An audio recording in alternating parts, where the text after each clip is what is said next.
जय मसीह की आप सबको। आइए आज का वचन करते हैं शुरू। लूका सुसमाचार और उसका 13 अध्याय और उसकी 8 और 9 आयत को मैं पढ़ूंगा। उसने उत्तर दिया, है स्वामी, इस वर्ष रहने दे, मैं इस को चारे और खोद कर डालूंगा और आगे को फले तो भला, नहीं तो काट डाला जाएगा। पढ़े गए वचन पे प्रभु आशीष करे, हमसे बात करे, हम सब की कमी घटियों को परमेश्वर इस वचन के द्वारा पूरा करे और हमें खुशी के साथ घर में जाने के लिए सहायता और मदद करे। प्रार्थना मांगते हैं हम सब, और आंखों को बंद कीजिए। प्यारे प्रभु जी, धन्यवाद, स्तुति और बड़ाई के साथ आपके चरणों में आके झुक जाके दंड प्रणाम करते हैं। समय दिया है, धन्यवाद देते हैं प्रभु जी। पढ़े गए वचन पे आशीष करें, हमसे बात करें, हमारी कमी घटियों को पूरा करें और फल लाने के लिए प्रभु जी आप हमारी सहायता और मदद करें और फल प्रभु जी लाएं और आप ही के नाम की प्रभु जी महिमा हो सके। प्रभु जी सहायता और मदद करें। जहाँ कहीं गिर गए हैं प्रभु जी, वहाँ से इस वचन के द्वारा प्रभु जी हमें उठाएं प्रभु जी। अगर कहीं कमज़ोर हो गए हैं तो इस वचन के द्वारा हमें आदर करें प्रभु जी। और प्रभु जी प्रार्थना मांगते हैं और भी विश्वास में बढ़ने के लिए सहायता और मदद करें। मैं भी अपने बुद्धि और ज्ञान के साथ ने प्रभु जी पवित्र आत्मा से भर के इस वचन को प्रभु जी बोल सकूं। प्रभु जी आप मेरी भी सहायता और मदद करें। आपके हाथों में सौंप देते हुए प्रार्थना विनती को प्रभु यीशु मसीह के नाम से मांगते हैं, आमीन। लूका 13 अध्याय और उसका 6 से लेके 9 तक आज हम ध्यान करने वाले हैं। आज जो वचन पढ़ा है उसमें लिखा गया है कि लूका 13 अध्याय और उसकी 8 आयत में लिखा है कि उसने उत्तर दिया, है स्वामी, इस वर्ष और रहने दे, मैं इसे के चारों ओर खोद कर खाद डालूंगा, यदि आगे को फल लगे तो भला, नहीं तो मैं काट डालो। हे भाई और बहनों, आज हम देखते हैं कि एक काम करने वाला इंसान अपने मालिक से विनती कर रहा है और कह रहा है कि ये साल इस पेड़ को रहने दो, क्योंकि अगर इसके बाद अगर इसमें फल नहीं लेंगे तो इसे हम काट डालेंगे। हे भाई और बहनों, एक विनती कर रहा है एक किसान कि अपने मालिक से, और कह रहा है कि ये साल भी रहने दो, देखते हैं कि शायद ये साल में फल इसमें निकल जाएंगे। हे भाई और बहनों, प्रभु यीशु मसीह ने इस उदाहरण को, इस कहानी को जो है हम सबको जो बताया है। हे भाई और बहनों, हम सब ने कई बार इस वचन को पढ़ा होगा कि वचन में लिखा गया है कि अब मालिक को, अपने स्वामी को एक इंसान विनती कर रहा है कि ये साल भी रहने दो। हे भाई और बहनों, आज परमेश्वर इस वचन के द्वारा हमसे बात कर रहा है, ये साल भी अब रहने दो। परमेश्वर ने ये साल 2024 भी हमारे जीवन में दिया है और कहा है कि ये साल भी अब रहने दो। हे भाई और बहनों, कितनी कृपा और कितनी दया और कितने प्यार से हम सबको ये 2024 का साल जो है हमारे जीवन में आया है। हम सब जानते हैं कि बहुत सारे लोग जो है 2024 को जो है नहीं देख पाए। कुछ जो मेरे रिश्तेदार थे वो 2023 में ही उनका अंत हो गया। हो सकता है आपके भी कोई रिश्तेदार ऐसे लोग होंगे जिनको आपने खो दिया है और 2024 देख ना पाए होंगे। हो सकता है आपके ही परिवार के लोग होंगे जो 2024 को नहीं देख पाए।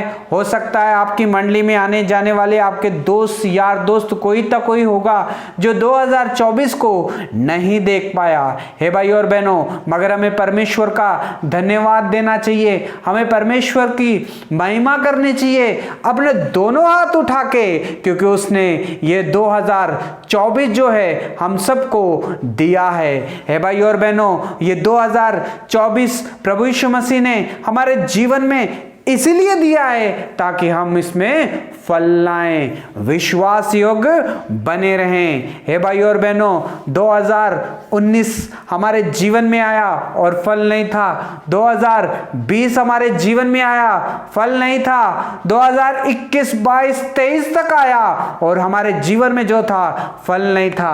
हे भाइयों और बहनों, मगर विनती करने वाले ने विनती की, किसान ने अपने मालिक से और कहा कि ये 2024 शायद रहने दो, शायद इसमें फल आ जाएंगे। हे भाइयों और बहनों, आपके और मेरे जीवन में भी 2019, 21, 22, 23 तक आया, लेकिन हमारे जीवन में जो है फल नहीं है। लेकिन मालिक ने सोचा चलो इसे काट देते हैं, लेकिन हमारे लिए किसी ने विनती की और कहा कि इसे 2024 में भी रहने दो, शायद इसमें फल आ जाएं। हे भाइयों और बहनों, हमने कई बार इस वचन को पढ़ा होगा। आपके जीवन में, मेरे जीवन में भी 2024 हमारे जीवन में परमेश्वर ने इसलिए दिया है, ये मौका दिया है 2024 में, ताकि हमारा जीवन जो है फलदायी जीवन हो। हे भाइयों और बहनों, हमारे जीवन में हम सब लोगों ने, हम देखते हैं कि कई लोगों ने बपतिस्मा भी ले रखा है, मंडली में भी आते हैं, संडे के दिन चर्च में भी आते हैं, लेकिन उनके जीवन में हम देखते हैं कि फल नहीं है। हे भाइयों और बहनों, बहुत सारे लोग चर्च में आना पसंद करते हैं और बहुत सारे लोग जो है पसंद नहीं करते हैं। बहुत सारे लोग जो हैं चर्च में जल्दी आना पसंद नहीं करते हैं, थोड़े लोग जो है लेट आना पसंद करते हैं। थोड़े लोग सोचते हैं कि यार गाने पूरे खत्म हो जाएंगे तब जाएंगे, तब अच्छा रहेगा, वजन होगा, वो सुन के हम आ जाएंगे। और थोड़े लोगों को अच्छा लगता है कि गाने सुनते कि बोलेंगे यार मुझे कुछ काम है और हम चले जाएंगे कोई काम के लिए बहाना बना के।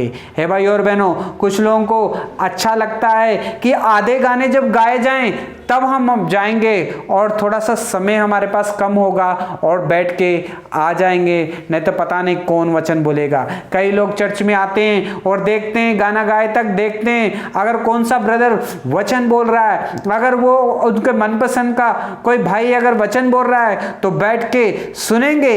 अगर उनका मनपसंद का कोई भाई अगर वचन नहीं बोल रहा है तो फिर वहां से चले जाएंगे और कहेंगे कि यार हमें काम में बाहर जाना है। हे भाई और बहनों, बहुत सारे लोग चर्च में आते हैं लेकिन बहुत अलग अलग सोचों के साथ चर्च में आते हैं। हे भाई और बहनों, जितने भी लोग ये सोच के आते हैं कि मैं गाने के बाद में जाऊंगा, तो भाई और बहनों इसका मतलब ये है कि आपके जीवन में आत्मा का फल नहीं है। अगर आप आधे गाने में आके आते हो तो इसका मतलब ये है कि आपके जीवन में आत्मा का फल नहीं है।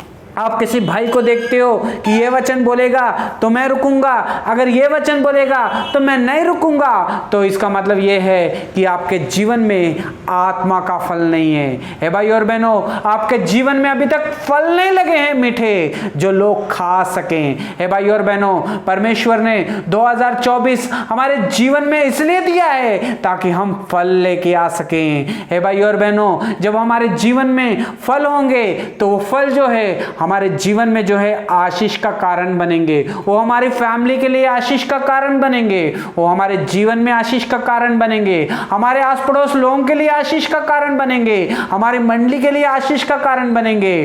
प्रभु हमारे जीवन को जो है सबके लिए आशीष का कारण बनाएगा अगर हमारे जीवन में फल लगे होंगे तो।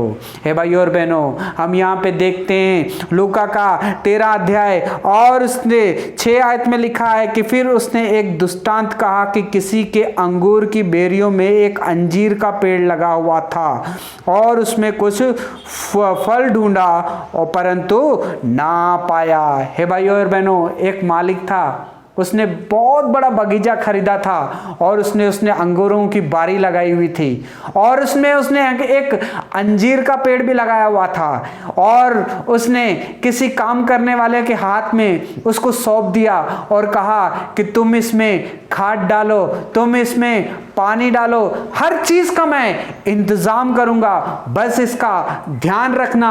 अब मैं जा रहा हूं, जब अगले साल वापस आऊंगा तो मुझे इसमें फल चाहिए। हे भाई और बहनों, उस किसान ने अपने मालिक की बात को माना और उसको वो जब चले गया मालिक, उसके आय तक वो पूरा साल तक उस पेड़ की देखभाल करता रहा, उसे खाद डालता रहा, पानी डालता रहा, जो चीज की जरूरत थी सब कुछ उसे देता रहा। और फिर 1 साल हो गया। 1 साल के बाद जब मालिक वापस आया और उसने देखा कि मेरे बगीचे में जो मैंने अंजीर का पेड़ लगाया था वो पेड़ में फल है कि नहीं है, अगर पेड़ में फल है तो मैं खा के देखूंगा ये मीठे हैं या नहीं है। लेकिन जब उस मालिक ने उस अंजीर के पेड़ को देखा और देखा कि उसमें एक भी फल नहीं है, एक भी फल नहीं था, भले उसे खाद मिली थी, देखभाल करने वाला किसान भी था, पानी भी था, सब था उसके पास,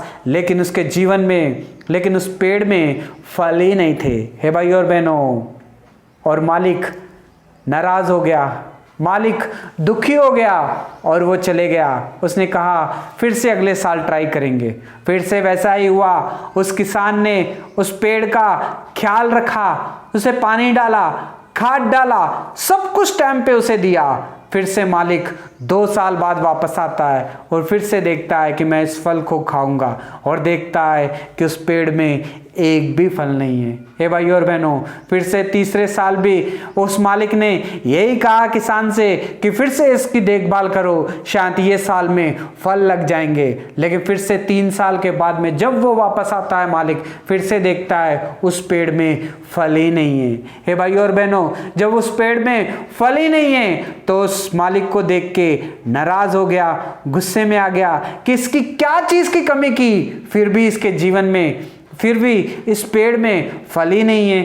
इसलिए उस मालिक ने कहा कि चलो इसे काट देते हैं, ये तो जगह को भी रोक के बैठा है। हे भाई और बहनों, लेकिन किसान ने उस मालिक से विनती की और कहा कि इसे ये साल भी रहने देते हैं, ये साल भी मैं खोदूंगा, ये साल में मैं पानी डालूंगा, ये साल में भी मैं खाद डालूंगा, आप अगले साल आना, इसमें फल लगेगा, अगर फल लगेगा तो हम खाएंगे, अगर नहीं लगेगा तो इसे काट डालेंगे। हे भाई और बहनों, आज परमेश्वर इस वचन के द्वारा हमसे बात कर रहा है। परमेश्वर यानी मालिक, यानी कि परमेश्वर जो किसान है वो प्रभु यीशु मसीह है, जो हमारे लिए विनती करता है पिता से कि ये लोग फल नहीं लाए ये साल में भी, इन्हें माफ कर दो, ये साल भी फल नहीं लाए, इन्हें माफ कर दो, ये साल भी फल नहीं लाए, इन्हें माफ कर दो। फिर परमेश्वर ने सोचा क्यों ना इनके जीवन का अंत कर दूं, तो प्रभु यीशु मसीह ने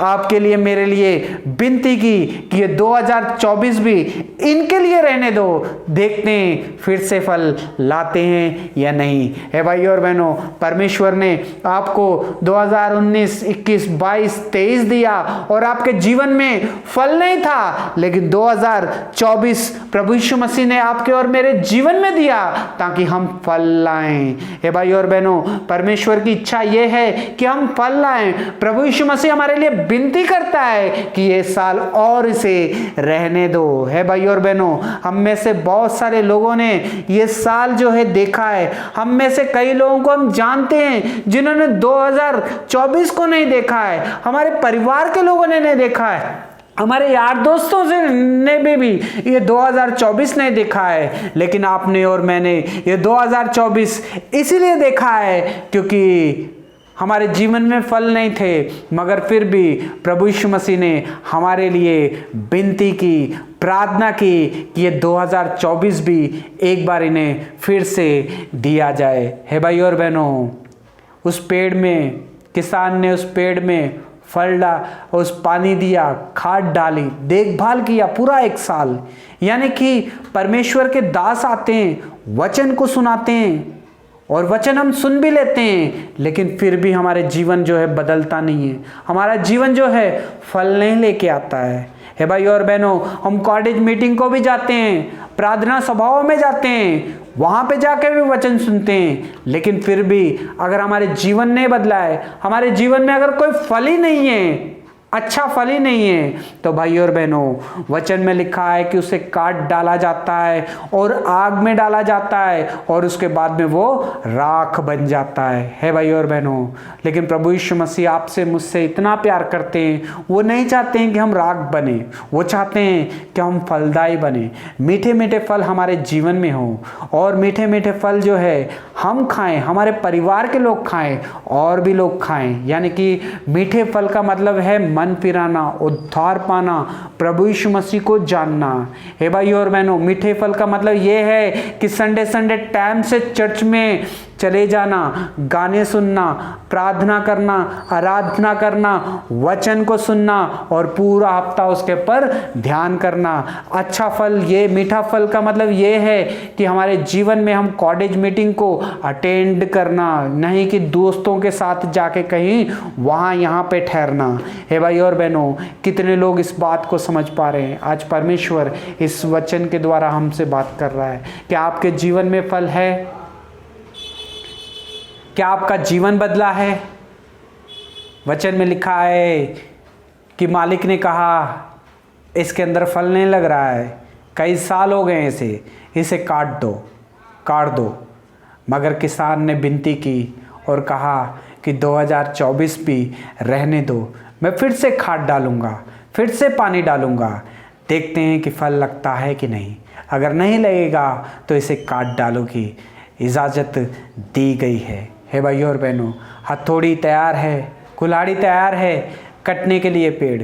अगर अच्छा फल नहीं लाओगे तो हमारा जीवन भी जो है कट जाएगा उस पेड़ के समान। हे भाइयों और बहनों, आत्मा का फल क्या है? आत्मा का फल जो है प्रेम, आनंद, मेल, धीरज और प्यार, ये सब है आत्मा का फल। क्या आपके जीवन में, मेरे जीवन में ये है आत्मा का फल? हे भाई और बहनों, परमेश्वर आपके और मेरे जीवन में फल देखना चाहता है। क्या हम फलदायी बने हैं? हम चर्च में टाइम से नहीं आते हैं, प्रार्थना में टाइम से नहीं आते हैं, बाइबल टाइम से नहीं पढ़ते हैं, प्रार्थना टाइम से नहीं करते हैं, चर्च को टाइम से नहीं जाते हैं, कॉलेज मीटिंग अटेंड नहीं करते हैं, तो हमारे जीवन में कैसा फल है? कोई भी फल नहीं है। परमेश्वर चाहता है कि हमारे जीवन में फल आए, हम हर एक मीटिंग अटेंड करें, प्रार्थना करें, बाइबल पढ़ें, संडे संडे चर्च को जाएं और मंडली के लोगों के साथ संगति रखें और उनके साथ जुड़े रहें। फिर हमारे जीवन में जो है फल आएगा। जब हमारे जीवन में फल आएगा, परमेश्वर हमारे जीवन को जो है आशीष से भर देगा, वो हमारे अनंत जीवन का जो है वारिस बना देगा। हे भाई और बहनों, आज परमेश्वर इस वचन के द्वारा हमसे बात कर रहा है। God bless you.